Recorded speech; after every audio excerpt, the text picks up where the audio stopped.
be a banana. All right. Just for fun. Yes, but anime. There was anime. Yeah, yes. Are there any new projects, whether it be Sentai or Funimation, that you can talk about? Definitely, yes. We've got Assassin's Pride coming on. I don't know if anybody's seen Assassin's Pride. I'm Melita, Angel, and we were having a good time with that. She's a heavy part, man. She has a heavy history, so it's we're having a good time. It's a serious role. On a not serious note, we just came out with Oh Maidens in Your Savage Season. You might have to be a little older for that one. But Oh Maidens in Your Savage Season, I voice Kazusa. It is a kind of like Be Gotta HK, but less goofy and more serious. So it is a coming-of-age story at about that age, learning about the birds and the bees, and kind of the adventures that these girls in their book club go through. It's funny, but it's also slice of life and very realistic, and gives you the warm heart, you know. And we just had the season finale of Food Wars, aired on Toonami. And what else do we have? Missing things. Oh, we just did the OAD of That Time I Got Reincarnated as a Slime. And coming very soon will be Makoto Misako will be coming back with Railgun Paris. Yeah, so, and there's probably something else that I'm missing in between there, and I'm trying to, Ensemble Stars. Ensemble Stars has just finished. We just wrapped that one. So that as well. And I know I'm missing something, but somewhere. Yes. Hello, how are you? Hi, good, how are you? I was wondering, in your own professional opinion and in your experience, what advice would you give to someone who may not necessarily live in an area that's like known for like maybe like stage directors, like voice acting or anything like that? What kind of advice would you just give in like the beginning stages, kind of doing that sort of thing? See, the thing about the way that they're doing it now with simuldubs, it's almost imperative that you live there. And the reason why is that it's just not going to pay enough for you to live. You can't pay for the travel even. If you think about it, if you're recording at 50 lines an hour for $50 an hour, and your character only has 13 lines as like an episode, you're going to get $30. So if you don't live in that area, you're not going to fly somewhere every week for $30, right? Because that's not going to work out. I would say while you are in the area that doesn't record it, there are other things you can do. You need to train for acting. You need to be an actor. Voice acting is acting, and it isn't an easier form of acting. A lot of people think it is. But a lot of people mistakenly think because I don't have to be seen, this is going to be easier. It's actually harder because when you're seen physically, like look, I can say hi without saying hi, right? Like this. But you can't do that in voice acting. You have to do it with your voice. You have to sound happy, sad, and all that stuff just through your vocal cords, without moving on the mic, without going, you know. And so there is, you do need to be a trained actor so that you can quickly access that emotion. You already have to have your toolbox full of tools. A good way to do that, besides like taking classes, is community theater. I recommend community theater for anyone. You don't have to pay to do it, you know. So it's not coming. You're paying in your effort, but it's not coming out of your pocket to train. And then you get an immediate feedback from the audience on what's funny, what's not, why they cried, why they didn't, and how you accomplished it. And then you can put those things in your toolbox, right? So, and then other than that, when you get your audition, before you move to Texas, get your audition, make sure you're gonna have a job. Or before you move to New York, or before you move to California, because those are the 3 places that do it. But I would say Texas is a hub. But you gotta realize when you go there, you're gonna be competing against a lot of other people trying to do the same thing. So what you need to have is something that is uniquely you. It'd be really cool that you can do Steve Bloom's voice, but if they want Steve Bloom, they're gonna call Steve Bloom, right? So you need to bring something that's just you. So like I bring the Brittney, you have to bring the you, right? So figure out something that is so uniquely you and so awesome that only you can do, that they need you because only you can be you. And when you get your audition, just be confident because they want to see you do well. Nobody is looking for you to fail. They don't want to see someone go in and be terrible. They want to see you go in and be awesome. They want you to blow them away. So just be confident in that you can do that. If you mess up, it's all right. Nobody's going to hate on you for it. Just make sure your second take is good. And if you have enough preparation and you've done enough acting training, you've got those chops down. It's already in your toolbox, right? The first things you're going to do are like wall-ed. They're going to be improv. They're going to be background noise, like me in Fire Force screaming about Karen in the bathroom. And has anybody seen Karen? She was throwing up in the bathroom. I'm not kidding. I'm in the background of a lot of those episodes screaming about Karen. Like, have you seen Karen? She was in the bathroom. Sorry. But yeah, a lot of that is going to be Walla, and they're going to check out your acting chops from your improv. So just, get your training down. That's really what it is. And if you want it, we're here. There are things to do here. You have radio commercials. I do the voiceover commercial for the Kima Boardwalk, Galveston Island Pleasure Pier. Anime is not going to pay your bills. A lot of voice actors do all different kinds of voice acting. So that would be audiobooks, commercials, and things like that are going to be here. You have things here that you can record, and then you can use that as examples for your demo. Sorry, just to add, also, to give you context, I don't live here, and it's not like I live in a tiny town. I'm from Atlanta. Okay. So That's a great place for voiceover. Yeah, so that's What do you I mean? meant to ask that in my Yeah, original no, question. Atlanta's a It's just wonderful not, place. It's not, a lot of live action stuff I know is recorded, Yeah. filmed there. No, they've got a lot of Yeah, voiceover, yeah, man. that's They have a lot of voiceover. And seriously, if you're like the voice of Old Navy, you're not going to have trouble getting an audition. That's not going to be an issue. But, that's a really great place to start. It's a wonderful place to live. Man, it'd be harder to do it in Ohio because there's a little less work here. But if you live in Atlanta, man, just get an agent, book some of those jobs, man. I'm trying to remember who my friend's Atlanta agent is. So there was a big one. It's a real good one. But all you do, just make yourself a demo, send it in. You can make your own demo if you find a good enough studio. Just read some commercials that are already out there. Like Bayer aspirin, that kind of crap. Go in and yes, exactly. I do that commercial. It's like, keep a boardwalk, Galveston Island Pleasure Pier. Oh yeah, that's me. So like that, or my friend Erica Lembeck is the Old Navy lady. Things like that. So there's things you can do, especially if you live in Atlanta. You can make it happen. But except rejection, there's going to be a lot of people telling you can't do it. And you know why? Because they don't want you to succeed. Because you'll be better than they could ever be. So just don't listen to the static, and just get out there and believe in yourself. And you can do it, but you got to believe in it. Yeah. Yes. How was your time doing flip flappers? Oh, I had so much fun. In Flip Flappers. It was neat because every time I had someone, I don't remember on Twitter, and they were like, some other character, and they were like, oh, it sounds like Poppycock from Flip Flappers, and I was like, I wrote back, and I was like, I probably look like a smart nut, but I was like, which one? So I was like, she comes back different in every single world. What are you talking about? But it was great, man. My favorite was that Wacky Bunny episode where they were chewing on the wires. It was so weird, but it was neat because every time you didn't know what was going to come next. I really hope it comes back. It was really interesting and unique, and obviously working with Lucy Christian is always amazing. Anytime I get to work with like a Lucy or a Monica, I'm like, oh yeah. So we were all three in colors. If you guys haven't seen that, it's a kid-friendly show. Monica's character is obsessed with poop. It's pretty funny. And Lucy's character cries all the time, and mine's like a little morbid. So they're all, if you ever get a chance, check out Colors. Mitsubishi Colors. But yeah, that was off topic, but yes. Yes? I have two questions in one. One is, in any manga or anime, whether or not it's, and ones that haven't had a dub, or it may not even have any adaptation, which character, if you could voice any character, which one voice? And the second question kind of on that, of animes that don't have a dub but could, and maybe would you go there and decide which one? What character would you like to dub?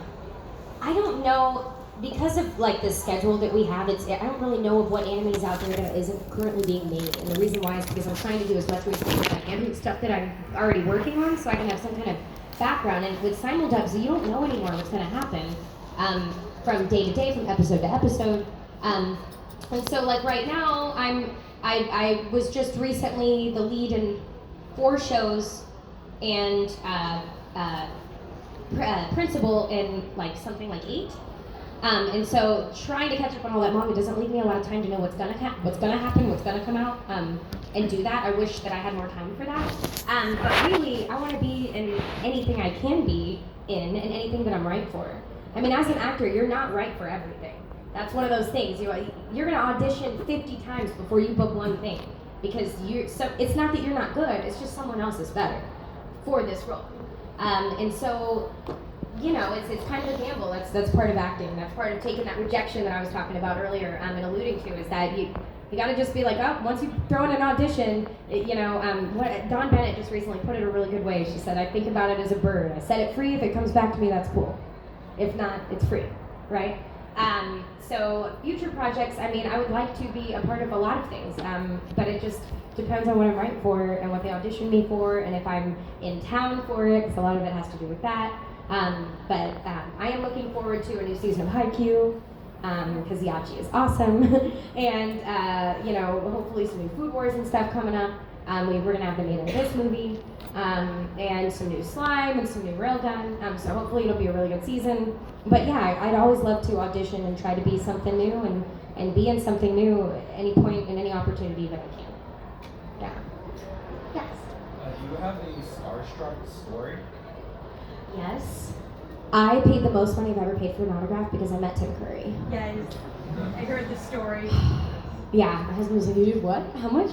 I was like, shocked. When I was talking to you, I was wondering how much you paid. It was a to lot. see You him. don't want to know. Couple grand. No, it wasn't that much, but it was about half of one of those. It was the most that I would ever pay. Yes, but oh my gosh, that man.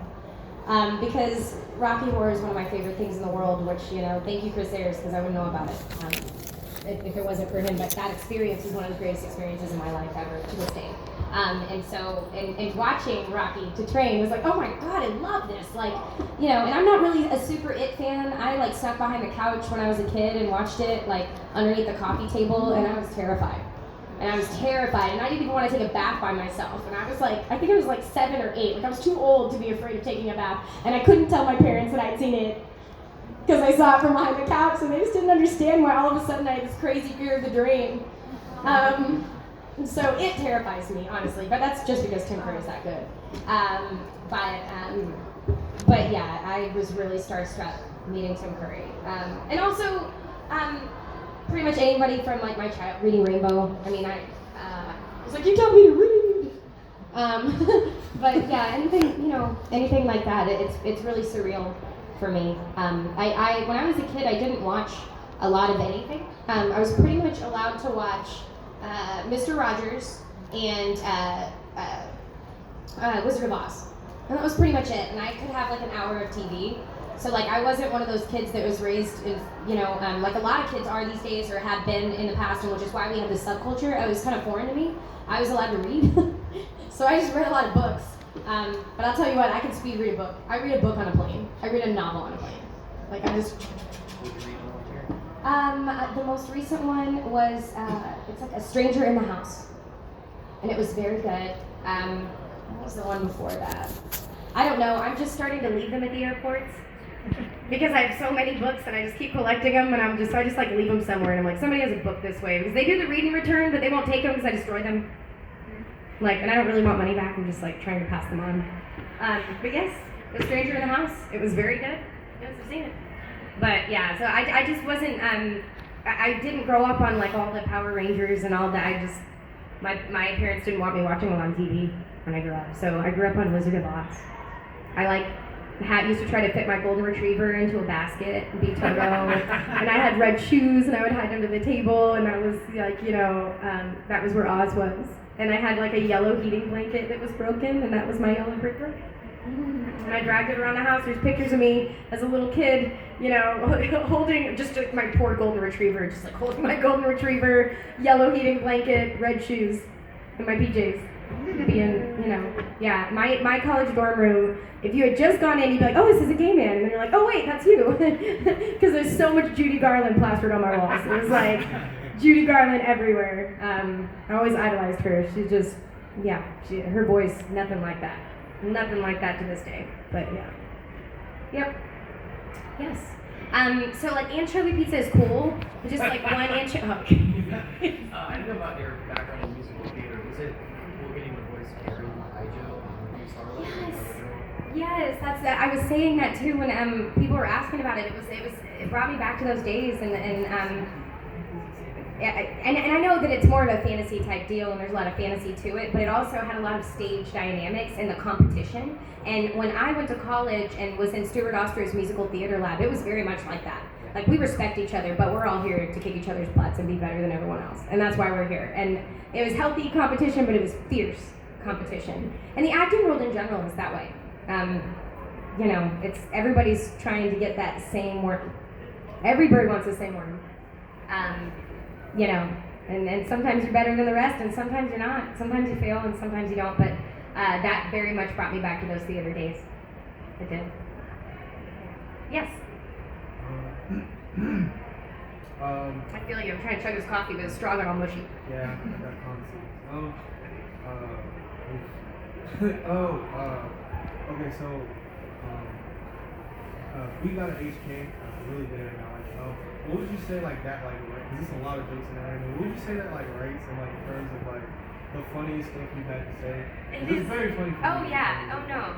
I spent a lot of time taking pictures of the script and sending them to my boyfriend at the time, who was now my husband, going, I think I'm paid to say this. Because it was just ridiculous. Keeping it PG is hard to even talk about most of the lines that were so good, but like I said, you really should check out the bloopers. If you haven't seen the bloopers, they're on YouTube. I don't know how they got there, but they're there.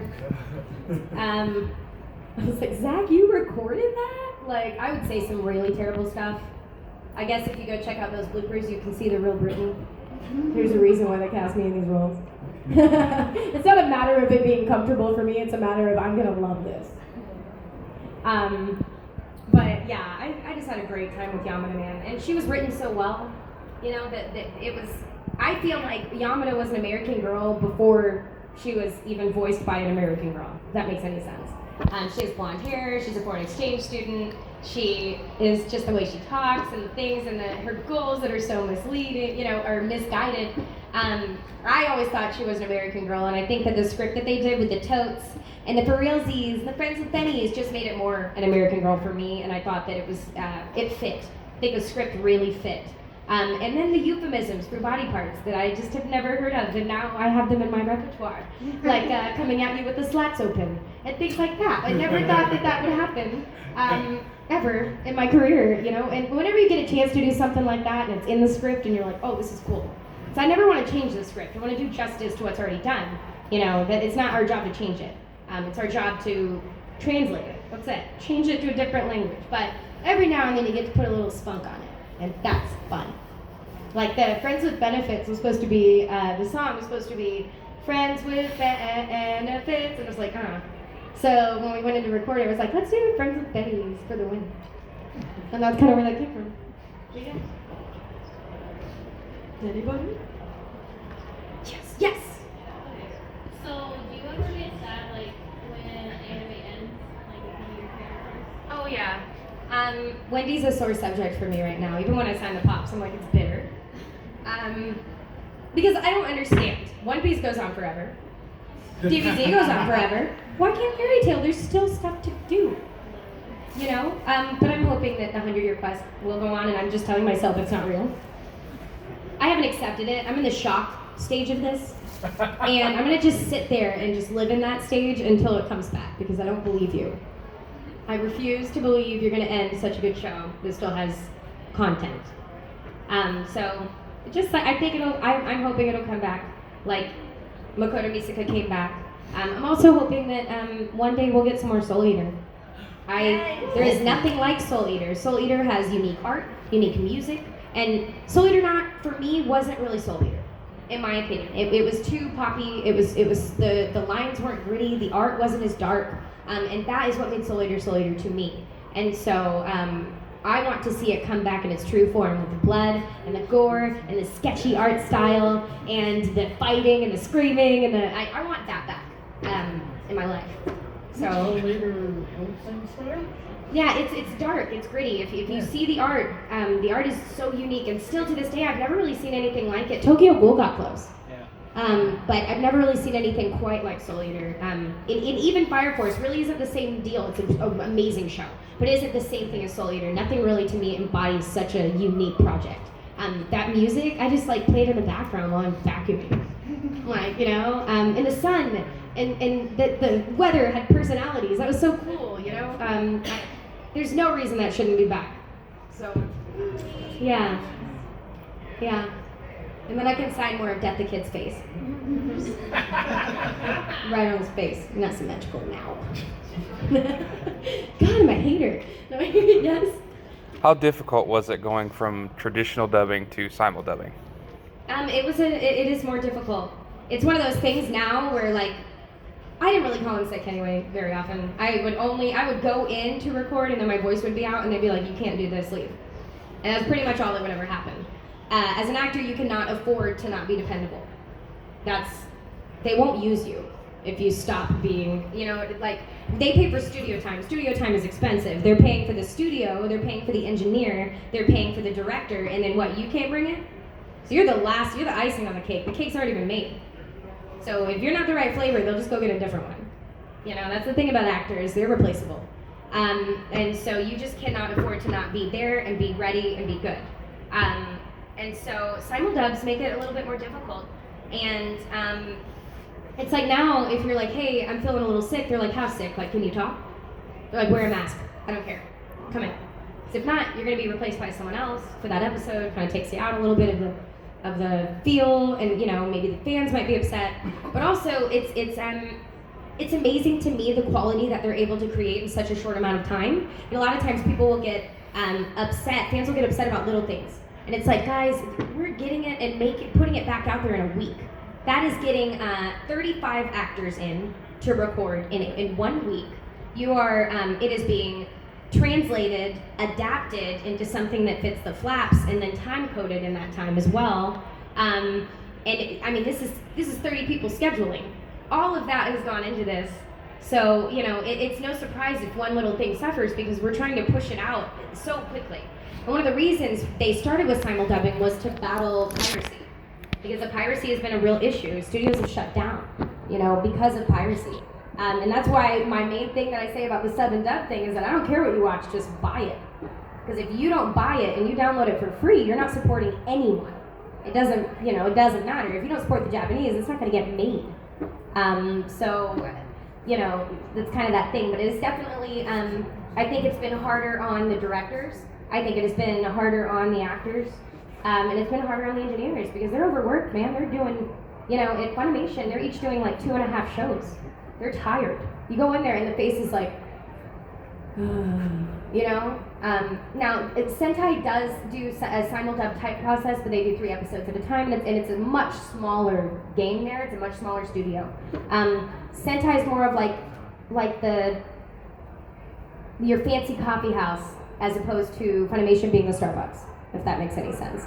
So Funimation is this mass conglomerate owned by Sony, and they got like 25 shows going on, and a bunch of studios, and a bunch of engineers, and a bunch of directors. And Sentai has like 3 or 4 to 5 directors, and maybe 3 studios running at once. So when people are like, oh, To Love Ru took forever, it's like, man, they're doing what they can.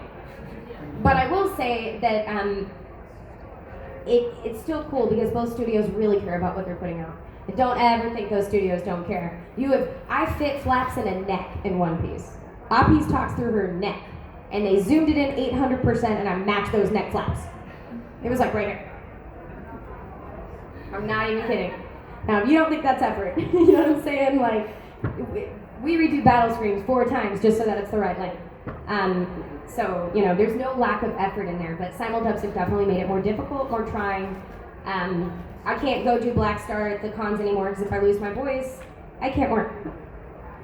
So, it's also changed that.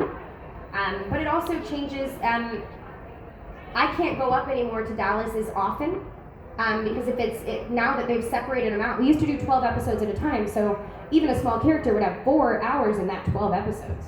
But now, if you're doing it 1 at a time, oh, we got 2 lines, it's 30 minutes.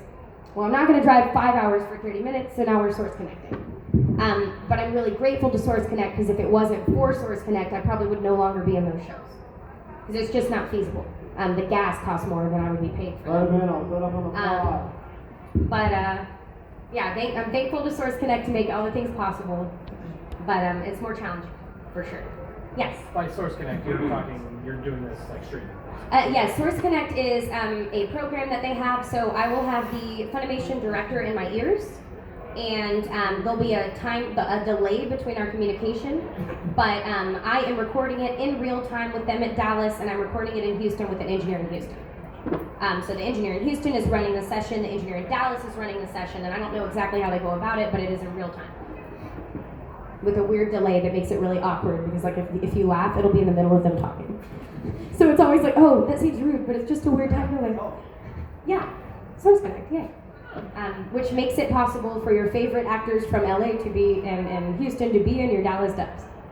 That's why. Yeah. Yes. Oh, sorry. Have you ever done like more directing roles or anything like that, or just more straight? I personally, there was a point where I was contacted and Sentai had said, hey, are you interested in this? I personally am not. I like to be the canvas that's painted. I don't really want to paint the canvas. That's just not something I'm passionate about. If I had to sit at a desk, I think my soul would leave my body. And I would rather be poor.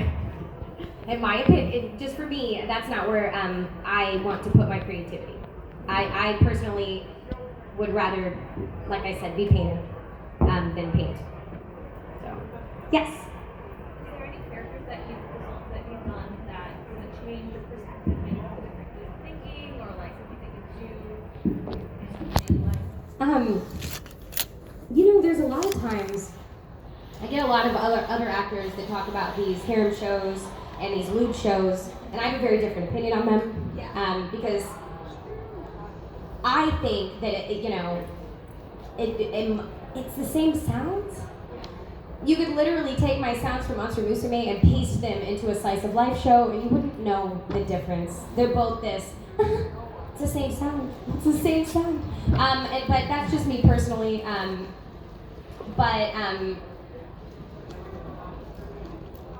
trying to think of an example of something that has changed. Oh, Pride? Oh, Pride is evil. Pride's just straight evil. There's no good in there. There's none. He creeps me out really bad. Because usually in anime, if there's an evil character, you're gonna get a reason why they're evil. You're gonna get some kind of backstory or something that makes you feel empathetic towards that character. Pride is just evil for no reason other than Pride is evil. Just made of evil. Invented out of evil, Even when, in the end, when Pride's reborn into like a child, I'm like, oh, that poor mom. There's no way that kid's not going to be terrible. There's no way. That kid is just, no, I don't know. But, yes, because when you are recording any anime, the situations they're in are almost fantastic, something that wouldn't happen to you in real life. So you're always thinking like, wow, I've never thought of it that way, because that's something that you never would be able to put yourself in. There's a lot of things. I found it rewarding to work on like LGBTQ shows like that, and voicing genderless characters has been a new adventure for me. I'm constantly going, oh crap, they. You know what I mean? But I welcome the experience because it's about time. It's about time this world changed, and that's great. Because I've always been in that line of thought, but it never was okay before. Now it's like, well, it always was okay, but it wasn't on anime, So it's nice to be any part of that, of that movement. It's a beautiful movement. Yeah. Yes. So when it comes to voice acting and acting in anime, how do you feel about having groups representing all of you and lobbying for higher wages and better work quality? How do you feel about it? One of the things that I'll hear like in autograph lines and stuff like that, a lot of people will be upset, like, oh, but the autograph's not free, and they'll be upset about that. But you'll have to realize that, say I'm recording Index, and Makoto Misaka comes in about, 4 times during that show. Each time is 30 minutes. That means it paid me a total of $200. That's what I got paid for that show. I'm not going to get residuals. I'm not going to get any money off the sales of the toys. I'm not going to get any money off the sales of the DVDs. That is it. That's what I get paid for that show. The only other way to have any other income is by making some kind of quality print and paying in artist to commission that print, and then paying to print that print, and then coming to cons to meet people and sell that autograph. And so I feel like if we had the opportunity to be paid a bigger wage, we would have less of that. And less of that is, we would be able to do that a little bit more. When you get a free autograph at a con, it is paid for by the con. Just so you know. It's never free. They're never free. The con will pay for like so many autographs at this rate and this amount, and that's why it'll be like, oh, it's free on this or it's free on that, because a lot of times you're making something called a guarantee. You gotta make so much money in order to be at that con, right? Or else you won't be invited back to that con because they go, oh, you don't bring anybody in. So it's kind of become that. And I feel like if we could battle that by getting a wage that was more of a living wage, then, we could actually bring it back to the old days of fandom. And that would be possible if we could make a living wage off of it. But the amount of time demanded by simuldubs means we cannot have another job. I can't call into work every Monday when Funimation calls me for whatever day of the week they need me. So I have to just do this, but it doesn't pay enough to live off of. So how do I keep doing what I love and have a 5-year-old child that has to go to school? How do I do this? How do I live and still do anime dub? And I feel like that would make it so much easier. Yeah, for everyone. Yeah. Yes. So out of all of the characters that you played, is there a certain character or like a certain few characters, like more than any others, that you are always asked to voice? And like, are there any that like you can be honest, like that you get tired of, or like you kind of like something people ask you to say, like a line or something? I never really get tired of it. It sucks because I want to voice Blackstar all the time, but I will lose my voice. If I sit here at a con going person after person and screaming, I will surpass God, I'm going to sound like air. And then I'll go into record Thursday at Okratron, and they're going to be like, what did you do? You don't have a voice. And you did it for free. So it kind of, it does suck when you can't do that for someone. I've had people come up and go, but I don't believe you. Well, I'm sorry. I don't know what you want, man. I can't do it. But no, I never get sick of it. It's one of the funnest parts about it. Because there's nothing more rewarding than knowing your performance actually mattered to someone. So if all I had was YouTube comments to go off of, I would be like, I need to quit. Sorry, most of the time you go to YouTube and everyone's up there and they're like, it's the wrong voice for the character, but they don't watch dubs at all. So how would you know? Or they're like, I like subs better, and I'm like, but do you speak Japanese? Because you're making a comparison, but you don't speak both languages, so how in the world can you make that comparison? I mean, that's fine if you want to watch what you want to watch, I don't care, but you gotta be fair here. If you don't speak both languages fluently, how can you even argue one's better than the other? Because you don't even know.